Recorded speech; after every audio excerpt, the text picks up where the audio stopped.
I want to say first and foremost that one of the most exciting things about Roger's thinking is this deep metaphysical vision of reality that he has. It's in such contrast to the sort of positivistic and verificationistic pronouncements of many scientists who think that philosophy is dead and that these metaphysical questions are meaningless. Roger is engaged in questions that are not simply physical or scientific. These are meta-physical questions.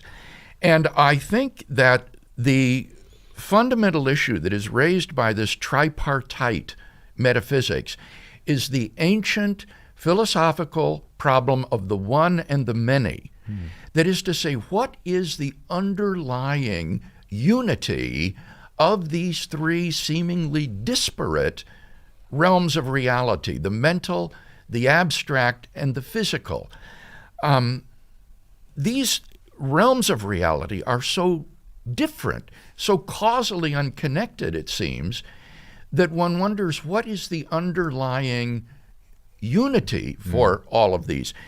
So how are these three realms related? For example, the mathematical abstract realm cannot be the source of the physical or conscious mental realm because abstract objects by definition are causally effete. That's part of what it means to be an abstract object. The number 7, for example, has no effect upon anything. So the abstract realm cannot provide the source of unity. Could it be the physical realm that provides the source? Well, Roger's already mentioned the second mystery. How does the physical give rise to consciousness, particularly intentionality? The intentionality is the aboutness of our mental states. I can think about my summer vacation. No physical object has intentionality. So the mental is difficult to derive from the physical, and the abstract, it seems to me, is impossible because the mathematical realm is characterized by necessity.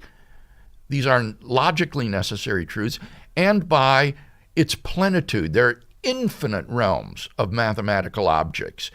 And the physical realm, by contrast, is contingent and therefore cannot ground these logical and mathematical truths, and it's plausibly finite as well.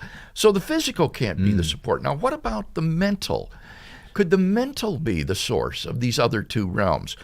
Well, in mental causation, we do have the experience of the mental causing physical changes in our brain. I can will to get up or to speak. Similarly, many philosophers have thought that the abstract realm is not really a separate realm that exists by itself, but they are ideas in the mind of consciousness, that they are the result of intellection by a mind. Now, the problem is that no human mind could be the source of the abstract realm because of its plenitude and necessity, whereas we are contingent and finite. So what I want to invite Roger to comment on is why couldn't the mental realm include an infinite consciousness? That is to say, an omniscient mind which has created the physical realm and which is the source of the abstract mathematical realm. This would solve the problem of the one and the many and give you an underlying unity for this tripartite metaphysic that you affirm. And what you've just described sounds suspiciously like God, Bill. Yes, it did sound suspiciously like that, yes. Roger, what do you say to that? Well, you see, you're putting it as an interesting...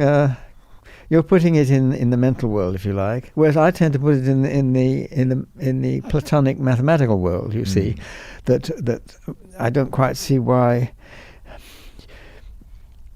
I mean, how do you drive the precision? You see, just a mental thing doesn't seem to me. But I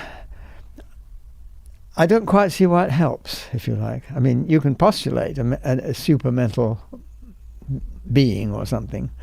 I mean, does it have a mental existence without a physical one? Is that the idea? Yes. Yes, there and would so be that some, this mind, this Yeah, omniscient I see. mind has created a contingent physical realm yeah. and is the source of the conceptual realm as well. I can't quite see. Well, you could say that it contains all that because it's so infinite that it contains Yes. the entire mathematical world in a Yes. sense. But does it? Where does it come from? What's its? Well, it would have to be metaphysically necessary in order to be the source of Yes. broadly logically necessary mathematical truths, and I would say other sorts of truths, ethical truths that are plausibly necessary. Yes, it's very curious. You see, you have the mental world sort of being a necessary, Right. and I have the mathematical world somehow being a necessity Yeah. because it's somehow Well, mathematical truths I somehow.